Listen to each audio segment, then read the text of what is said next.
But let me tell you something else about Assemblywoman Nicole Malliotakis.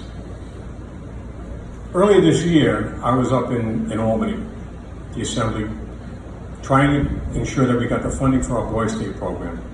While I was there, I happened to see Nicole, and she said, we have to talk. Now, when an Assembly member says, we have to talk, the first thought I had was, oh my God, what did I do now? Well, Assemblywoman came to me later on and said, you know that they cut all the spending from the veterans. And I said, no, I really wasn't quite aware of that. And she said, yeah, they cut all your money. I said, well, what do we do? She said, we need to rally the troops. Now, I'll ask you this question. What does a great citizen do? They get out there and they help you do this stuff, right? And that's exactly what she did. She helped me get everything put together so we could have a rally here in Staten Island. She went and held a rally in Brooklyn as well.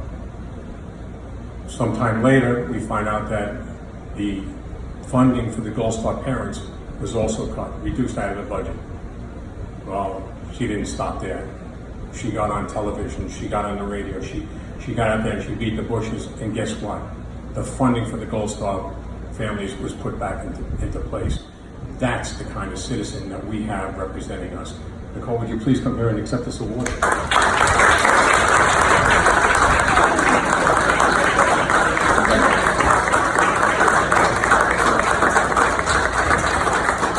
Convention, this 21st day of June 2019, presents the Outstanding Citizen of the Year Award to Nicole Malliotakis, Tony D. Natale, Commander, Franklin Marshall, Adjutant.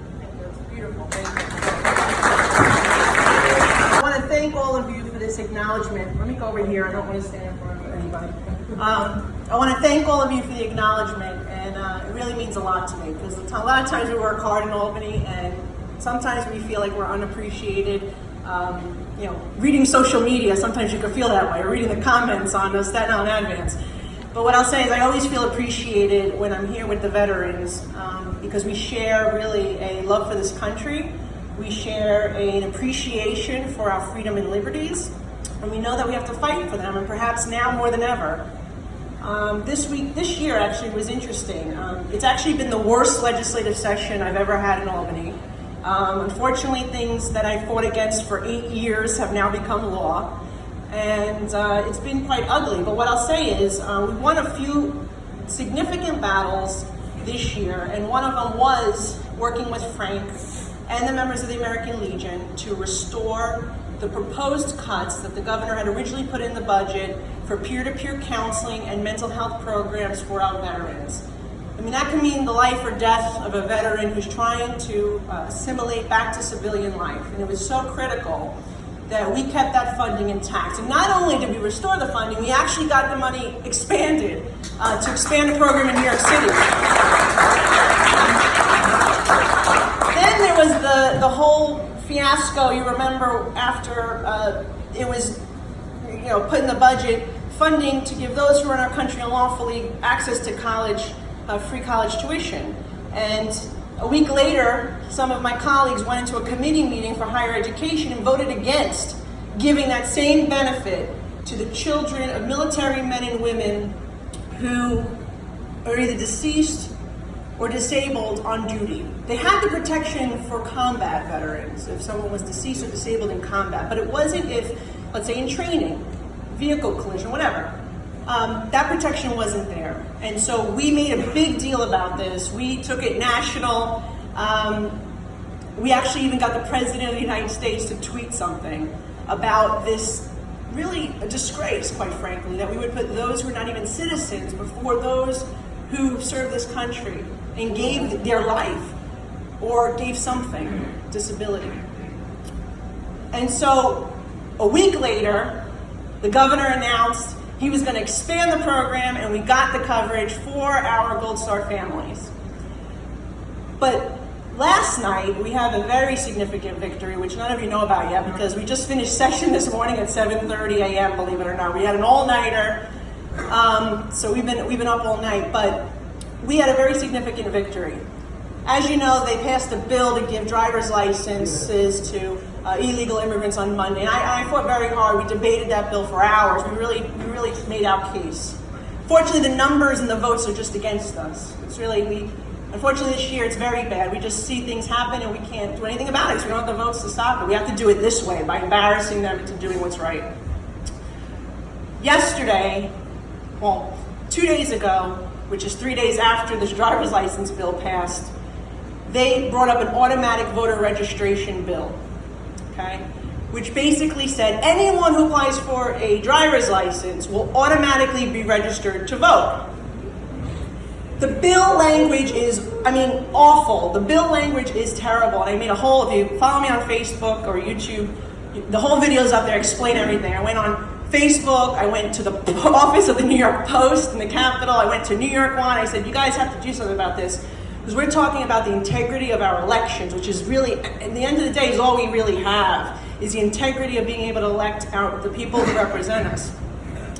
So this bill would have enrolled everyone, or at least completed an application to register to vote, unless you opted out. So the burden was placed on the individual to be honest and say, I'm not, or knowingly say, I am not eligible to vote. So imagine that. They were going to take, regardless of whether they came to apply for a driver's license with a foreign passport, they would still move that information on to the Board of Elections, unless the person opted out and said, I'm not eligible. This was the worst bill that I've ever seen. I've seen bad bills come before us in the legislature, and so many of them became law this year. This was absolutely the worst bill I've ever seen, ever. And what I said was that this attacks the integrity of our elections, it undermines the votes of our citizens, and it will lead to people who are not supposed to be voting. And on top of it, in the bill, they even put language saying that if someone knowingly votes when they know that unknowingly that they do cast a vote, there would be no penalty for it. So the bill language is awful, and I wasn't going to accept this. The Senate had passed it, and this morning, late last night, we got the ear of the governor, the speaker, and finally at like 11 o'clock last night, they pulled the bill from the agenda. We killed the bill for this year. So, believe me, they were going to pass this bill, and knowing there was a flaw in it, because we pointed it out, they said, oh, well, we'll just correct it next year. We'll pass another bill next year to fix the problem.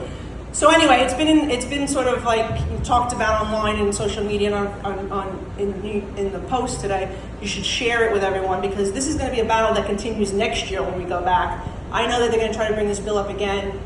We're going to get a better version of it because of the way we've exposed them. But this is what I'm fighting for. This is my passion. This is my energy that this is what keeps me motivated to do what I do.